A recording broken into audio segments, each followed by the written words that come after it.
বাংলাদেশ পানি উন্নয়ন বোর্ড কুষ্টিয়ার কুমারখালী উপজেলার চাপড়া ইউনিয়নের বাঁধবাজার এলাকায় ৫৪ বছর ধরে গড়ে ওঠা দোকানপাট ও বসতবাড়ি উচ্ছেদের নোটিশ প্রদান করেছে। এরই পরিপ্রেক্ষিতে তীব্র প্রতিক্রিয়া সৃষ্টি হয়েছে।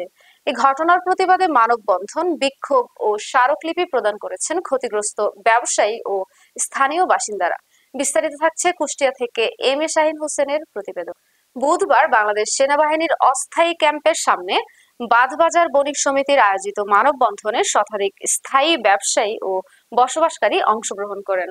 বাঁধবাজার বণিক সমিতির সভাপতি ফারুক হোসেন বলেন, আমরা দীর্ঘ ৫৪ বছর ধরে এখানে ব্যবসা ও বসবাস করে আসছি। হঠাৎ করে ৭ দিনের মধ্যে জায়গা খালি করার জন্য পানি উন্নয়ন বোর্ড যে নোটিশ দিয়েছে তা বাস্তবতা বিবর্জিত ও অমানবিক।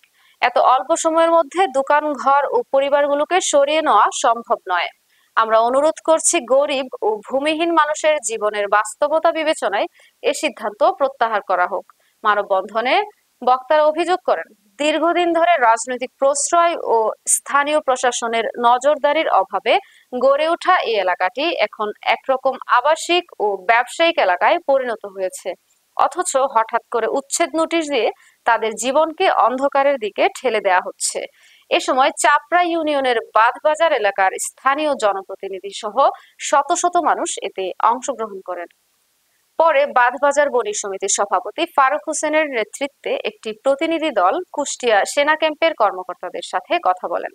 বাংলাদেশ পানি উন্নয়ন বোর্ড কুষ্টিয়ার নির্বাহী প্রকৌশলী রাশিদুর রহমান বলেন, জেলা জুড়ে পানি উন্নয়ন বোর্ডের জায়গাতে অবৈধ দখলে থাকা সব জমি উদ্ধার না হওয়া পর্যন্ত এই অভিযান অব্যাহত থাকবে।